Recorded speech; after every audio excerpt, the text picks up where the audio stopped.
आज हम लोग स्टार्ट कर रहे हैं एक नया चैप्टर, डिफरेंशिएशन ऑफ वेक्टर्स। वैसे वेक्टर्स तो आपने पढ़ रखा है पहले से भी कि वो फिजिकल क्वांटिटीज जिनमें मैग्नीट्यूड भी हो एज वेल एज डायरेक्शन भी हो, उन्हें हम वेक्टर्स कहते हैं। जैसे एग्जांपल है कि फोर्स या वेलोसिटी, एक्सेलरेशन, ये सब वेक्टर क्वांटिटीज है। अभी तक जो आपने पढ़ा वो वेक्टर है, या उसे कांस्टेंट वेक्टर भी कह सकते हैं, क्योंकि उनके मैग्नीट्यूड जो है वो कांस्टेंट रहते हैं। जैसे फोर्स को लिखा जाए 2i प्लस 3j प्लस के, और इसका आप मैग्नीट्यूड निकालिए तो मॉड लेंगे। मॉड, इससे बेसिक आइडिया आपको 12th क्लास का है। इनका स्क्वायर करके ऐड कर देंगे, यानी 4 प्लस 3 9 प्लस 1, यानी इनके कोफिशियंट्स को, तो ये वैल्यू आ जाएगी 8, और ये है आपका कांस्टेंट। यानी फोर्स जो है 2i प्लस 3j प्लस के, ये दिया हुआ है। लेकिन अब जो आप पढ़ने वाले हैं वो वेरिएबल वेक्टर्स होंगे, तभी तो आएगा डिफरेंशिएशन। डिफरेंशिएशन कांस्टेंट का करेंगे तो जीरो हो जाएगा। डिफरेंशिएशन का मतलब क्या हुआ कि फंक्शन होना चाहिए, वेरिएबिलिटी होनी चाहिए। जैसे कि यहाँ 2 है तो 2 ना रहे, 2 के साथ 2t हो जाए। जैसे मान लीजिए एग्जांपल हम आपको दें, यहाँ पर ये 2ti हो प्लस 3t स्क्वायर j हो प्लस फिर चाहे k ही हो, t तो है कम से कम, ये t स्क्वायर तो है। यानी ये f किस पे डिपेंड कर रहा है? t पर। अगर t 0 हो जाए तो वैल्यू k हो जाएगी, t 1 हो जाए तो 2i प्लस 3j प्लस के हो जाएगा, यानी t का फंक्शन हो गया। तो अब जो हमें यहाँ कंसीडर करने हैं वेक्टर्स, वो वेरिएबल वेक्टर्स लेने हैं, और उनका फिर डिफरेंशिएशन है। नेक्स्ट चैप्टर आपका आएगा ग्रेडियंट, डाइवर्जेंस एंड कर लगा, उसके बाद इंटीग्रेशन आ जाएगा। तो ये पूरी यूनिट जो है आपकी, वो पूरी वेक्टर्स पे ही आधारित है।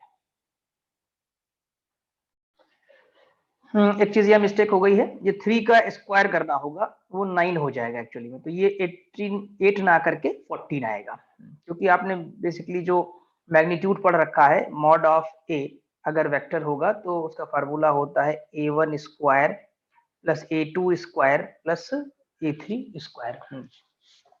ठीक है, तो अब आज स्टार्ट करते हैं इंट्रोडक्शन से। देखिए इंट्रोडक्शन क्या दिया हुआ है। So far we have learned the addition and multiplication of vectors in vector algebra। जो आपने पहले पढ़ाई की है वो वेक्टर एल्जेब्रा है। अब पढ़ रहे हैं vector calculus. Now in vector calculus we will study the concept of differentiability, integrability of vector functions। देखिए क्या लिखा हुआ है, वेक्टर functions।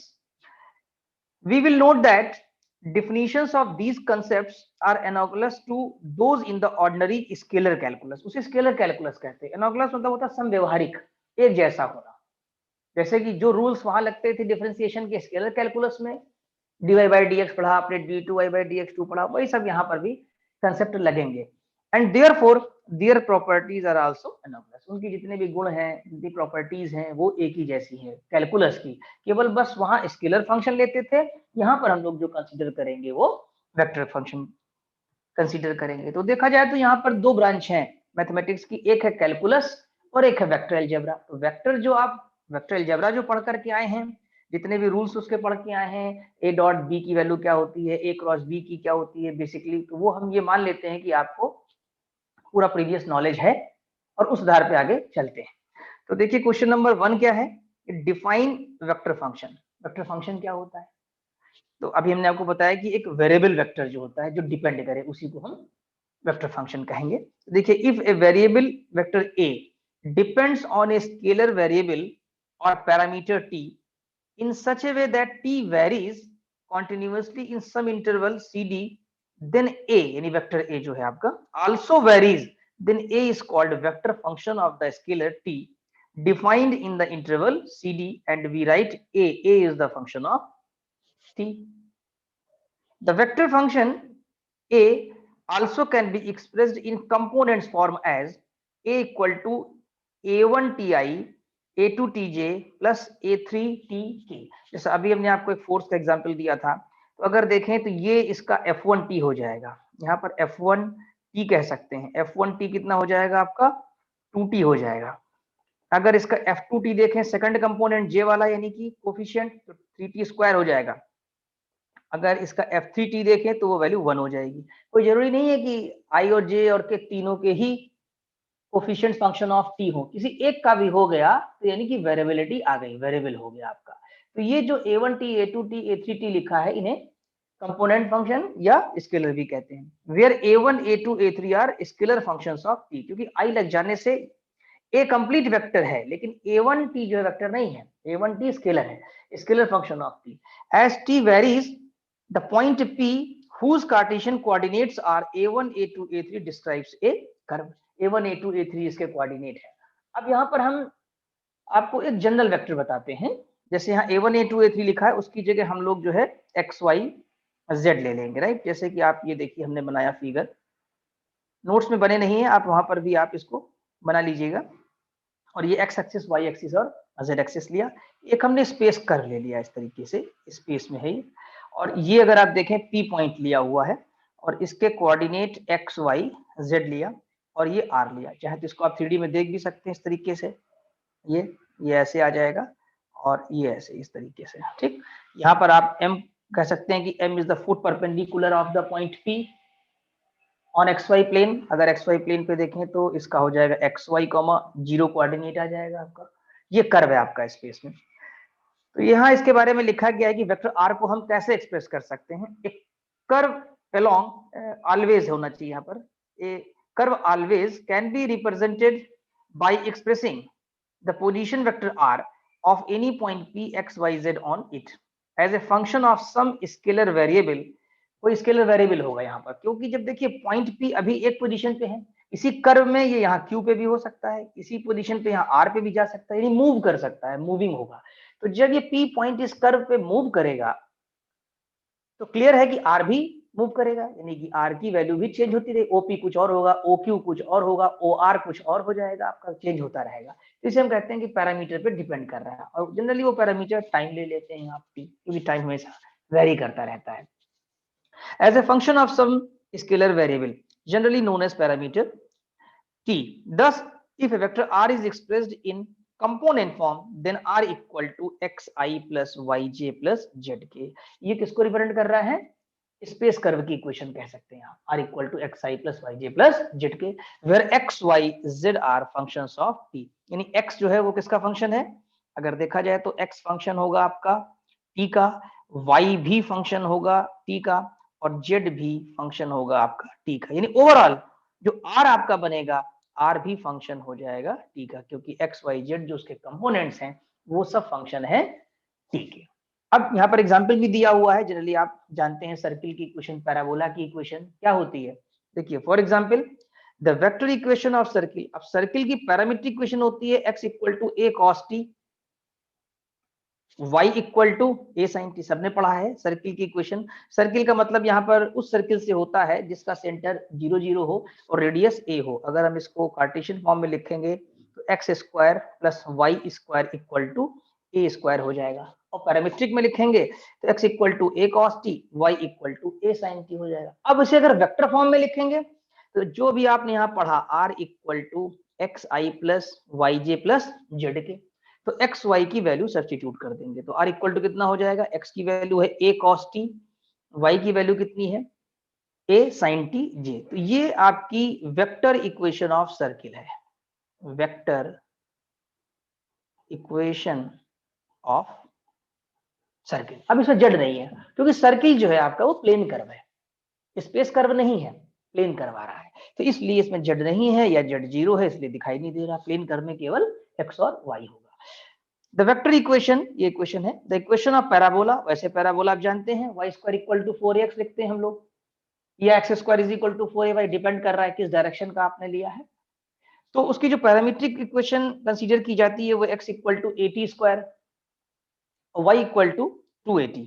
अब इसको अगर वेक्टर फॉर्म में लिखना चाहें तो r इक्वल टू x की वैल्यू पुट कर दीजिए 80 स्क्वायर, y की वैल्यू पुट कर दीजिए 280।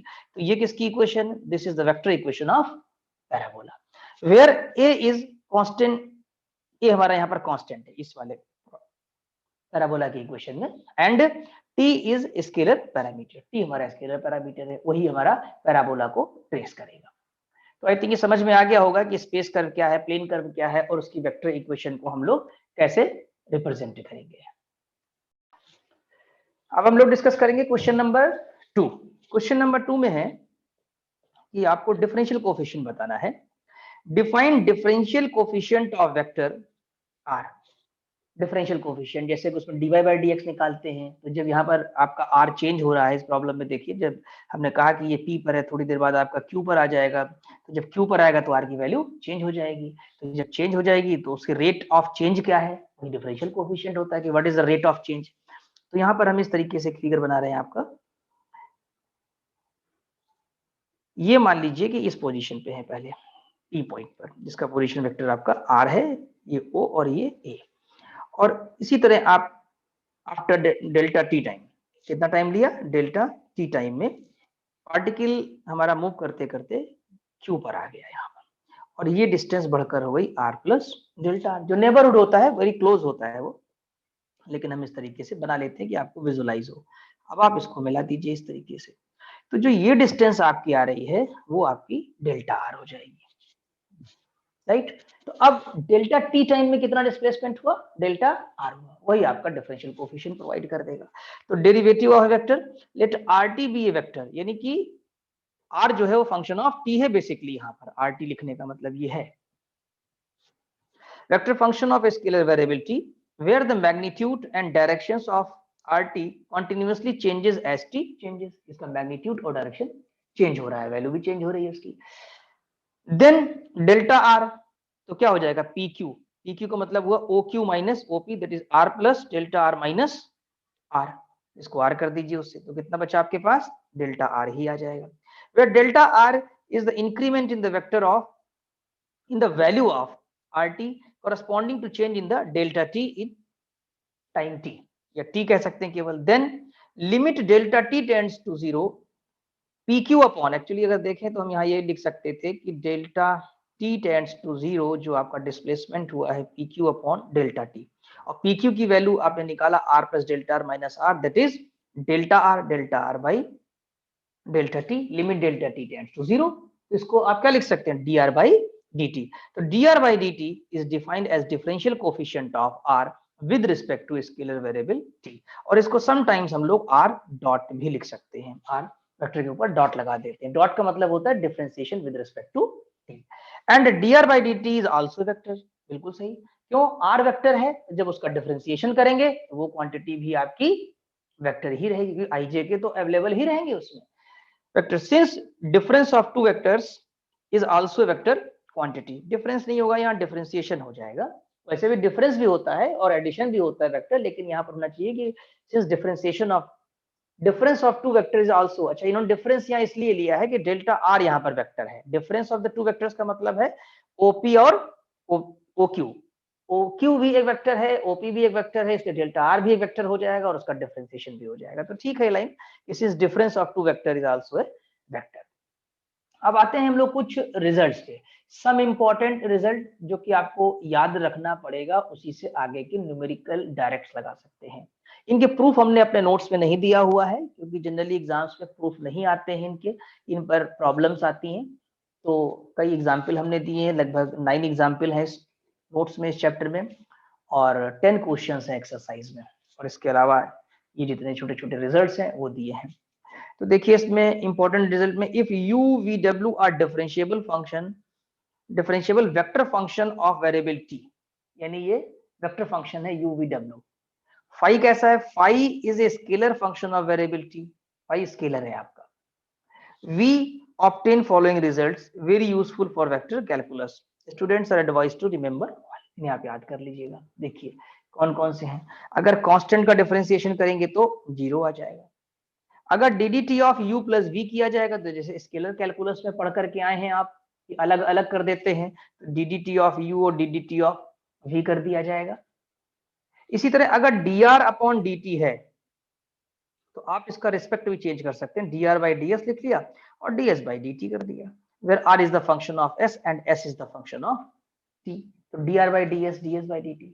इसी तरीके से 4 नंबर में है कि DDT ऑफ फाई u, यानी कि स्केलर का वेक्टर से मल्टीप्लिकेशन है, तो फर्स्ट फंक्शन फाई और फिर सेकंड du बाई dt, फिर first function d phi by dt और u वेक्टर लिख दिया आपने, बहुत सिंपल है याद करने के लिए, क्योंकि स्केलर कैलकुलस के आपको याद है, इसलिए इनको याद करने में कोई मुश्किल नहीं आएगी। DDT of u dot v, तो इस पे फर्स्ट फंक्शन का डिफरेंशिएशन DDT ऑफ u और डॉट v, यहाँ डॉट लगा हुआ है ध्यान दीजिएगा, plus u dot dv by dt। Formula simple है, प्रोडक्ट रूल का फार्मूला है। इसी तरीके से 6 नंबर पे है ddt of u cross v, पहले u का करेंगे cross v plus u cross dv by dt। कोई मुश्किल नहीं है, आसानी से याद कर लेंगे। फिर है ddt ऑफ UVW, यहाँ पर एक मिस्टेक लग रही है, डॉट नहीं होना चाहिए, कभी कॉमा तो खैर लगा सकते हैं, कुछ बुक्स में कॉमा लगाते हैं, कॉमा ना भी लगाएंगे तो भी चल जाएगा, ठीक। तो इसमें है कि बॉक्स प्रोडक्ट कहते हैं या स्केलर ट्रिपल प्रोडक्ट कहते हैं इसको। तो ddt ऑफ UVW, पहले हमने u का कर लिया, VW ऐसे ही छोड़ दिया, फिर u को छोड़ा और बीच वाला यानी कि v का डिफरेंशिएशन किया dv बाई dt और w को छोड़ दिया। फिर फर्स्ट टू छोड़े u और v दोनों और लास्ट वाले का कर लिया। तो आई थिंक कोई मुश्किल नहीं होगी, आपको याद हो जाएगा। इसे कहते हैं कि डेरिवेटिव ऑफ, स्पेलिंग चेक कर लीजिएगा, derivative of scalar triple product uv w, यहाँ कॉमा कर लेंगे आप, ये इसका डेरिवेटिव है। 8 नंबर पे आइए, ये वेक्टर ट्रिपल प्रोडक्ट है, ddt of u cross v cross w। तो du बाई dt पहले का किया, दो छोड़ दिए लास्ट के, फिर u का करेंगे हम लोग, u को छोड़ेंगे, u का कर चुके हैं पहले, और फिर बीच वाला यानी v का करेंगे, dv by dt cross w। फिर फर्स्ट टू छोड़ने होंगे, पोजीशन क्रॉस की वही रहेगी जैसे कि प्रॉब्लम में लेफ्ट साइड में है, u cross v cross dw by dt, right. तो इनको एक बार कॉपी पे राइटिंग कर लेंगे, सारे नोट्स हमने ऐप पे अपलोड कर दिया है, वहां से डाउनलोड करिए, प्रिंट आउट भी ले सकते हैं हार्ड कॉपी, और वहां से बैठ करके इसको अपना एक लाइन कॉपी पर लिखेंगे जब आप, तब आपको याद हो जाएगा पूरा। अब आते हैं हम लोग एग्जाम्पल नंबर 1, यहाँ दिया हुआ है, यानी अब कैसे अप्लाई करेंगे और धीरे धीरे आपको सब समझ में आएगा इसमें। If r equal to a e की power W T plus b e की पावर माइनस डब्ल्यू टी, ये एक वेक्टर दिया हुआ है जिसमें ए और बी दोनों वेक्टर हैं। तो आपको दिखाना है कि r cross d r by d t, देखिए डेरिवेटिव आ गया ना, r cross d r by d t is equal to 2w और b क्रॉस a और d2 r upon dt2 minus w square r is equal to 0, ये show करना है। a b r constant vectors, यानी अगर केवल a b का differentiation करेंगे तो 0 हो जाएगा, कांस्टेंट वेक्टर्स है ये। तो देखिए dr बाई dt जब आप निकालेंगे तो इसका डिफरेंशिएशन करेंगे तो कितना आएगा, a w e की power W T. I think समझ में आ गया होगा डिफरेंशिएशन, नॉर्मल जैसे डिफरेंशिएशन करते हैं, इसमें करेंगे तो माइनस डब्ल्यू आएगा, ठीक है, तो माइनस डब्ल्यू ई की पावर माइनस डब्ल्यू t, d r by d t I think ये समझ में आ गया।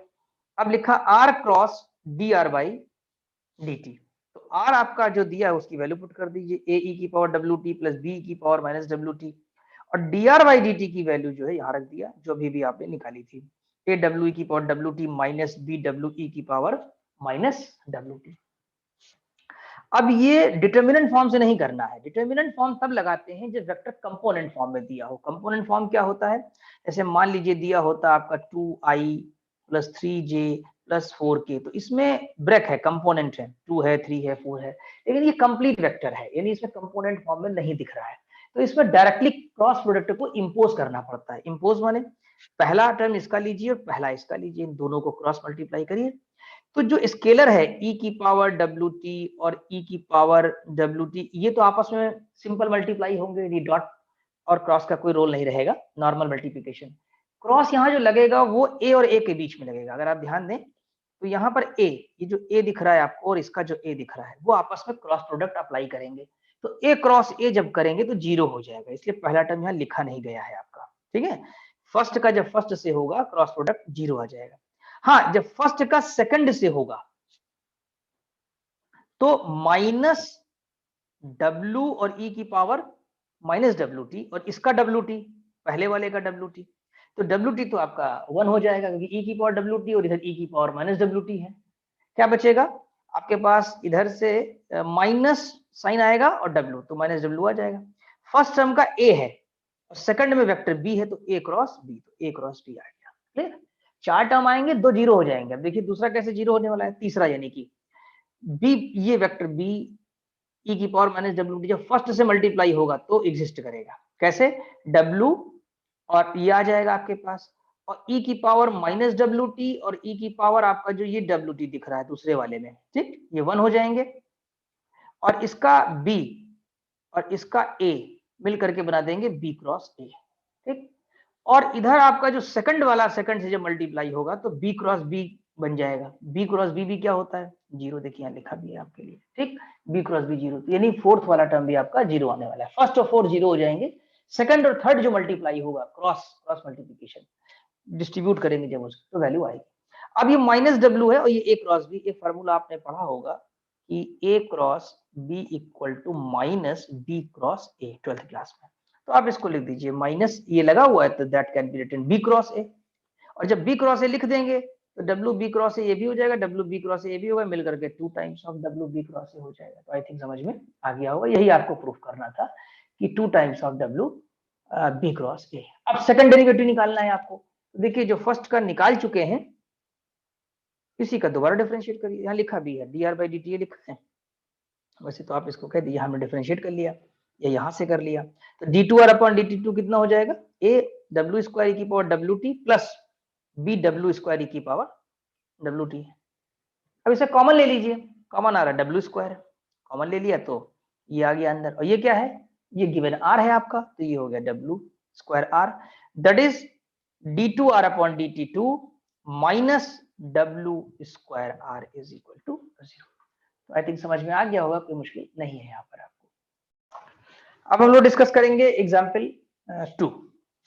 एग्जाम्पल 2 में वेक्टर दिया है u आपको, T square I minus T J plus 2t 1 2t plus 1 bracket में है और k, एंड v दिया है 2t माइनस 3 ब्रैकेट में i है फिर प्लस j माइनस टी के, और फाइंड करना है value ddT of u dot v when t is equal to 1, t is equal to 1 बाद में पुट करेंगे आफ्टर द डिफरेंशिएशन, और ddT of u cross v when t is equal to 1, t is equal to 1 बाद में put करना होगा। तो वैसे इसके दो तरीके होते हैं, यानी एक अल्टरनेट मेथड भी होता है, दोनों बताएंगे। देखिए लिखा है students can also use the following alternative method, ये आप यूज कर सकते हैं। लेकिन पहले देखिए मेन मेथड क्या है, पहले आपने फार्मूले से इसको ब्रेक कर दिया, u dot dv by dt plus du by dt dot v, simple, जो भी ऊपर फार्मूला पढ़ा आपने। अब u की वैल्यू तो डायरेक्ट पुट कर देंगे, ये u की वैल्यू पुट कर दी, डॉट ये लगा हुआ है, ठीक, और dv बाई dt यानी इसका डिफरेंशिएशन, इसका डिफरेंशियल कितना आएगा, इसका डिफरेंशियल आप करके देखिए तो 2t माइनस 3 तो आ जाएगा 2 और i तो 2i आ जाएगा, j का 0 हो जाएगा, j का डिफरेंशियल कितना हो जाएगा 0। जब आप इसका डिफरेंशिएशन करेंगे dv बाई dt तो इसका होगा केवल, इसका होगा तो होगा 2i और j का हो जाएगा 0 और माइनस के आ जाएगा क्योंकि t का 1 हो जाएगा, सिंपल डिफरेंशिएशन होना है, हर टर्म का होना है, तो 2i माइनस के आएगा आपका, ठीक, यहाँ लिख देंगे 2i माइनस के। अब आते ये प्लस अपनी जगह लगा हुआ है, देखिए यहाँ पर, फिर du बाई dt, अब u का डिफरेंशियल क्या हो जाएगा t स्क्वायर आई है तो 2ti हो जाएगा, माइनस tj है तो माइनस j हो जाएगा, राइट, और 2t प्लस 1 के तो 2k बन जाएगा, तो 2k ये डॉट प्रोडक्ट लगा हुआ है यहाँ पर, ठीक। इसी तरीके से यहाँ पर v का डायरेक्ट वैल्यू पुट कर देंगे, जो वैल्यू v की आपकी दी है 2t minus 3i plus j minus t के सब्स्टिट्यूट कर देंगे।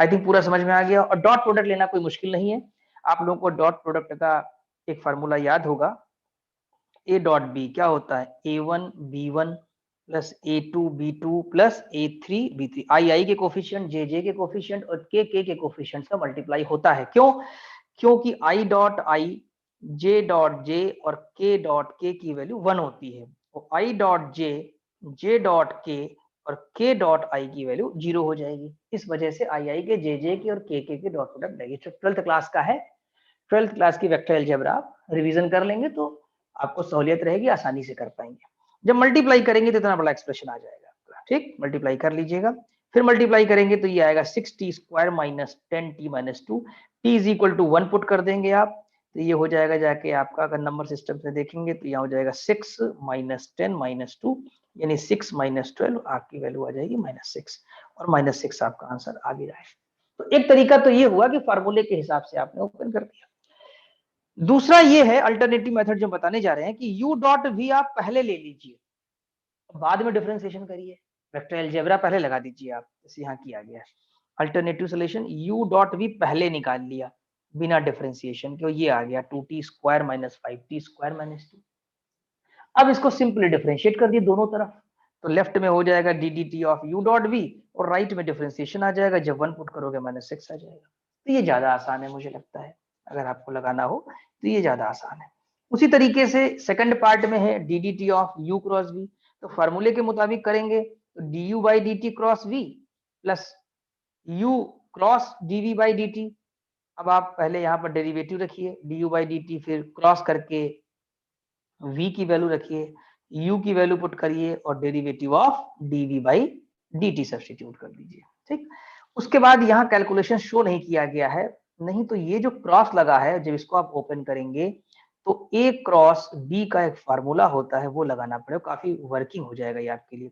आई जे के याद होगा आपको, a1 a2 a3 p1 b2 b3 ये कोफिशिएंट है, जिन वेक्टर्स का क्रॉस प्रोडक्ट लिया जाता है, जिन वेक्टर्स का, जैसे ए का लिया है तो a1 a2 a3, B cross में है तो b1 b2 b3, ये काफी वर्किंग है, यानी इसका क्रॉस प्रोडक्ट लेके चेक करना पड़ेगा, इनका भी क्रॉस निकालना पड़ेगा, फिर उनके कॉरेस्पॉन्डिंग आई के जे के आप जोड़ेंगे और तब t is equal to 1 put करेंगे, आपका आंसर आ जाएगा। यहाँ पर पूरी अलजेब्रा है 12th क्लास की वेक्टर अलजेब्रा।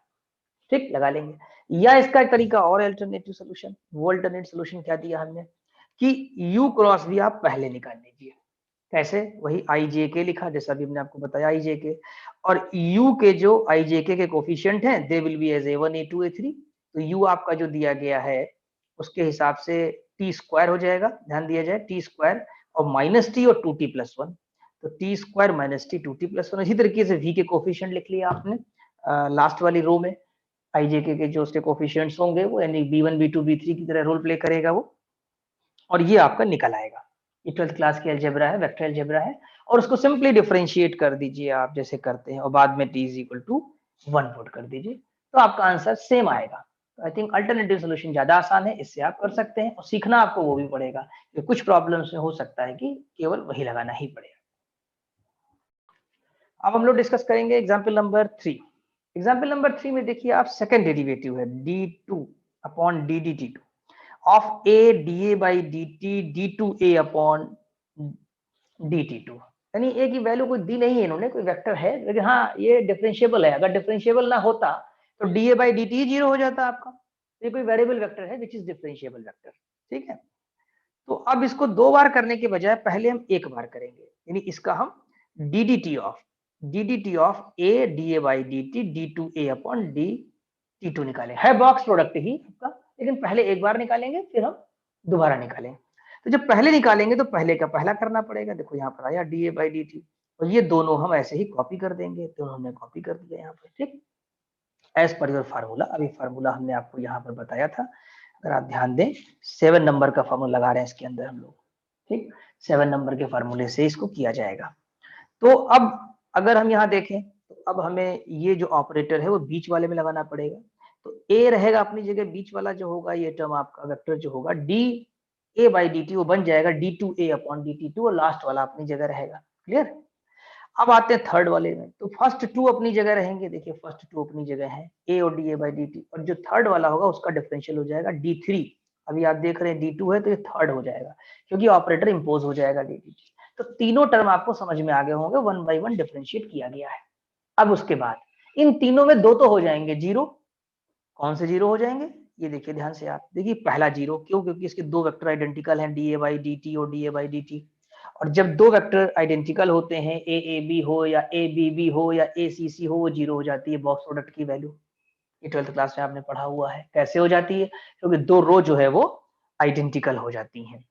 ठीक, अच्छा अब इसी तरीके से यहाँ पर भी दो जो आपके हैं वो आइडेंटिकल हैं d2a अपॉन dt2 और d2a अपॉन dt2, तो ये भी जीरो होने वाला है, तो पहला टर्म भी जीरो हो जाएगा, दूसरा टर्म भी जीरो हो जाएगा, केवल बचेगा तीसरा, और तीसरा हमने लिख दिया यहाँ पर। ठीक, तो ये तो आपके पास आया फर्स्ट डेरिवेटिव। अब सेकंड करना है तो आप यहाँ पर एक बार इंपोज कर दीजिए लेफ्ट में, तो d2 हो जाएगा, तो देखिए लेफ्ट में एक बार ऑपरेटर लगा दीजिए, कौन सा ddt, यहाँ लगाइए लेफ्ट में और यहाँ भी इंपोज कर दीजिए ddt, दोनों तरफ इंपोज कर दिया। तो जब लेफ्ट में इंपोज करोगे तो ये बन जाएगा d2 अपॉन dt2a, ये वाली लाइन आप यहाँ देख सकते हैं, a dA by dt d2a upon dt2, left में डिफरेंशिएट कर दिया, और राइट वाला आपका देखिए यहाँ पर लिखा हुआ है ddT of a dA by dt और d3a बाई dt3। क्लियर? अब लेफ्ट को तो बना रहने दीजिए, लेफ्ट में LHS तो आपका क्वेश्चन ही है, अब राइट वाले को हम लोग सॉल्व करते हैं, तो इसको फिर से ddT को अंदर ले चलेंगे, नहीं पहले a का करेंगे फिर dA बाई dt, ये दोनों जो आए हैं ना ये बाद वाले हैं दोनों, सेम टू सेम उतार दिया, फिर ऑपरेटर को बीच वाले में लगाएंगे तो a d2a अपॉन dt2, और आखिरी वाला भी छोड़ देंगे, फिर DDT ऑपरेटर को थर्ड पे लगाएंगे, यानी जहाँ D3 है उसको D4 बन जाएगा, पहले 2 छोड़ देंगे। क्लियर? अब इसमें भी देखा जाए तो पहला वाला 0 हो जा रहा है आपका, फर्स्ट वाला जो है वो 0 हो जा रहा है। कैसे 0 हो जा रहा है? क्योंकि इसके 2 जो है ये आइडेंटिकल है, ये 0 हो जाएगा, इट गोज टू 0 लिखा जाता है, इक्वल टू 0 कर सकते हैं। हाँ, ये बचेगा सेकंड वाला और थर्ड वाला, तो हमने ये सेकंड वाला लिख दिया और ये थर्ड वाला, यही हमारा आंसर हो जाएगा। तो आई थिंक समझ में आ गया होगा कि 1 by 1 हमने कैसे डिफरेंशिएट किया। अब हम लोग डिस्कस करेंगे एग्जाम्पल नंबर 4। एग्जाम्पल नंबर 4 में एक वेक्टर ए दिया हुआ है, इसमें वेरिएबल थीटा है आपका, अभी तक वेरिएबल टी यूज कर रहे थे, और वेक्टर बी है, वेक्टर सी है, सी कांस्टेंट है, देखिए 2i + 3j - k, इसमें थीटा नहीं है। फाइंड करना है dd theta of a cross b cross c at theta is equal to 0। तो फार्मूला तो आप देख ही रहे हैं कि फार्मूला नंबर 8 लग रहा है इसमें, अगर आप देखें अभी थोड़ी देर पहले जो आपने पढ़ा था, ये 8 नंबर का DDT of u cross v cross w का। पहले का करेंगे 2 छोड़ेंगे, फिर फर्स्ट लास्ट छोड़ के बीच का करेंगे वेक्टर का, और फर्स्ट 2 छोड़ के फिर क्रॉस अपनी पोजीशन पे ही रहेंगे। तो पहले फार्मूले से इसको ओपन कर लिया जाए, बहुत आसान प्रॉब्लम है। तो dd theta of a cross b cross c को ओपन करेंगे, तो फर्स्ट का कर लिया, फिर b क्रॉस c छोड़ दिया। आपको शायद फार्मूले से आइडिया लग गया होगा कि ऐसे लिख सकते हैं हम लोग। ठीक, अब क्या करना होगा, इसमें एक फार्मूला होता है आपका, ये लिखा है नीचे, एज वी नो, ये देख रहे हैं आप ये वाला, इस फार्मूले से हम लोग अभी ओपन करने वाले हैं इसको। क्या होता है, a cross b cross c, यानी a dot c b minus a dot b c, vector triple product का फार्मूला है, ये 12th क्लास में आपने पढ़ा है। फिलहाल हम ये जो 3 टर्म आपके पास हैं, 1 2 3, इसमें से लास्ट वाला हो जाएगा 0। क्यों 0 हो जाएगा? क्योंकि c आपका कांस्टेंट वेक्टर है। बचेंगे 2 टर्म, कौन सा? पहला वाला d a by D theta cross b cross c, और दूसरा वाला term a cross db by D theta cross c, दूसरा, और प्लस 0 हो जाएगा वो लास्ट वाला। अब इस फार्मूले को हम लोग फर्स्ट टर्म में भी लगाएंगे और सेकंड टर्म में भी लगाएंगे, और 4 टर्म हमारे क्रिएट हो जाएंगे। तो dA by D theta dot c b minus D by D theta B dot B और सी, आई थिंक सही लिखा है फार्मूले के मुताबिक ये। और इसी तरीके से इसको खोलेंगे तो ए डॉट सी प्लस, तो ये वाला आया प्लस अपनी जगह पर, A dot C DB by D theta minus A dot DB by D theta C. I think correct है बिल्कुल ये, राइट, कोई मिस्टेक नहीं इसके अंदर। और ये लिख दिया गया, बस अब केवल आपको वैल्यू सब्स्टिट्यूट करनी है। ठीक है, ये आई थिंक कि 2 बार यहाँ पर आ गया है यही चीज, एक बार यहाँ भी लिखी हुई है और एक बार आपकी यहाँ भी लिखी हुई है। ठीक है, कोई दिक्कत नहीं, इसको हटा दीजिए आप। एज वी नो, ये लाइन डबल टाइपिंग हो गई है। अब आगे देखिए, अब यहाँ पर निकालना होगा now to get values of, किस चीज की वैल्यू पुट करनी है आपको? अगर यहाँ पर देखा जाए तो आपको वैल्यू पुट करनी होगी D A by D theta की और db बाई डी थीटा की। इसी तरह db बाई डी थीटा यहाँ भी यूज हो जाएगा आपका 2 बार, राइट। तो da बाई डी थीटा और db बाई डी थीटा की वैल्यूज निकालनी होगी। Now to get values of da by D theta db by D theta we differentiate a and b with respect to t। तो जो a आपको दिया है ऊपर, यहाँ पर a की वैल्यू और यहाँ पर b, इनको डिफरेंशिएट कर दिया जाएगा। ठीक, अब आप इनको डिफरेंशिएट करिए, da बाई डी थीटा आ जाएगा ये आपका, और थीटा इज इक्वल टू 0 पे निकालना है सब कुछ, तो डिफरेंशिएट कर चुके हैं इसलिए theta is equal to 0 put कर सकते हैं, तो i प्लस के आ गया, dv बाई डी थीटा ये आएगा, और dv बाई डी थीटा की 0 पे वैल्यू माइनस जे आएगी। अब a की वैल्यू भी निकाल लीजिए, क्यों? क्योंकि इसमें आपका b भी यूज होना है, c भी यूज होना है, a भी यूज होना है, कब? जब थीटा इज इक्वल टू 0 हो। तो यहाँ पर a लिखा और उसकी थीटा 0 पे वैल्यू निकाला तो j आ जाएगी, निकाल सकते हैं। साइन थीटा 0 हो जाएगा तो i हट जाएगा, कॉस थीटा 1 हो जाएगा 0 पर, और थीटा तो ये 0 है, तो इस तरीके से a j हो जाएगा, b पे रखे, b वाले पे रखेंगे जब 0 तो i माइनस 3 के आ जाएगा। इस तरह से आपने चारों वैल्यूज निकाल लिया। Substituting the values of a, b, c and da by d theta, db by d theta in above equation। above equation का मतलब यहाँ पर इस इक्वेशन से है जो आपने ये बड़ी सी निकाल रखी है, इसको इक्वेशन 1 कह दे थोड़ी देर के लिए, तो आप लिख सकते हैं कि हाँ हमने ये above इक्वेशन 1 में रख दिया। सारी वैल्यूज ला के रखेंगे यहाँ पर। तो एक वैल्यू ये है आपकी, देखिए i प्लस के किसकी वैल्यू है? da बाई डी थीटा, ये है da by D theta dot c, फिर b है। तो ये सब आप नोट्स डाउनलोड कर लीजिएगा, हार्ड कॉपी ले लीजिएगा, उससे आपको सब सामने होगा, आपके 1 by 1 दिखाई देगा। तो यहाँ पर क्या करेंगे, da बाई डी थीटा की वैल्यू रखेंगे 2i प्लस 3j माइनस के, जो अगला आपका यहाँ पर होगा, अगला है आपके पास c की वैल्यू पुट की गई है, फिर बाहर b की वैल्यू पुट करेंगे, ठीक। तो इस तरीके से पूरी वेक्टर अलजेब्रा है, यहाँ पर जो है वो b की वैल्यू सब्स्टिट्यूट कर दी गई है और सारी वैल्यू सब्स्टिट्यूट करने के बाद जब आप इसको सिंप्लीफाई करेंगे डॉट प्रोडक्ट लेकर के, तो आप कहीं क्रॉस भी है इसमें, जहां डॉट है वहां डॉट लगाएंगे, जहां क्रॉस होगा वहां क्रॉस लगाएंगे। डॉट आपका इनसाइड है एक्चुअली, यहाँ डॉट है फिर वेक्टर आ गया है, इसलिए कंप्लीटली डॉट प्रोडक्ट तो है नहीं, वेक्टर है जो कि a cross b cross c, इसलिए ये स्केलर वैल्यू नहीं आएगी, वेक्टर वैल्यू आएगी। यहाँ डॉट प्रोडक्ट ले लेंगे, नंबर आ जाएगा आपका, नंबर को इससे मल्टीप्लाई करेंगे फिर वेक्टर क्रिएट हो जाएगा। फिर डॉट प्रोडक्ट लेंगे, फिर नंबर इससे मल्टीप्लाई होगा नंबर, फिर एक वेक्टर क्रिएट हो जाएगा। देखिए फिर यहाँ डॉट प्रोडक्ट लगा हुआ है, फिर नंबर आएगा, इससे मल्टीप्लाई होगा, डॉट प्रोडक्ट लगा है यहाँ। सारी वैल्यूज रखने के बाद एक एल्जेब्रिक कैलकुलेशन करेंगे वेक्टर एल्जेब्रा का, तो अल्टीमेटली आपके पास 7i plus 6j minus 6k obtain हो जाएगा। तो कोई मुश्किल नहीं है, केवल वैल्यू सब्स्टिट्यूट करना है और इसको केयरफुली करना है। तो आज के लेक्चर में केवल इतना ही रखेंगे हम लोग, एग्जाम्पल 5 कल करेंगे और इन 5 एग्जाम्पल्स को, या 4 एग्जाम्पल आई थिंक कराए आपने आज, 5 हम लोगों ने कल के लिए छोड़ा है। तो जितना कंसेप्ट पढ़ा और एग्जाम्पल 4 कर लिए हैं आपने, तो इसके आगे आप यहाँ पर क्वेश्चंस कर सकते हैं। यानी एक्सरसाइज 1 हमने दी हुई है और एक्सरसाइज का फर्स्ट क्वेश्चन आपसे आसानी से लग जाएगा। 2 भी लगा सकते हैं जो पढ़ा आज, 3 भी लगा सकते हैं जो आपने आज पढ़ा, और 4 भी लगा लेंगे, कोई मुश्किल नहीं है, 4 भी लगा सकते हैं, और 5 भी लग जाएगा। बस 5 में थोड़ा ध्यान दीजिएगा कि r की वैल्यू यहाँ दी हुई है, r is equal to a sin ti plus a cos tj plus at tan x t। tan x का डिफरेंशिएशन नहीं होगा क्योंकि t के रिस्पेक्ट में करेंगे, वो tan x मेंटेन रहेगा, और अगर tan x एक बार कर लेंगे तो t का होगा, यहाँ ध्यान रखिएगा, दूसरे वाले में 0 हो जाएगा। और इस क्वेश्चन में हिंट आपको दे दें कि यहाँ पर मॉड निकालना है, मैग्नीट्यूड निकालना है, इसलिए आंसर आपका स्केलर में आएगा। dr बाई dt निकालिए और d2r अपॉन dt2 निकालिए, उनका क्रॉस प्रोडक्ट लीजिए, उसके बाद उनका मैग्नीट्यूड निकालिए, ठीक। और यहाँ पर देखा जाए तो ये बॉक्स प्रोडक्ट है, इसको नहीं बताएंगे, इसको कल बताएंगे अगर आपको प्रॉब्लम आएगी। तो 5 क्वेश्चंस आज आपके होमवर्क में हैं।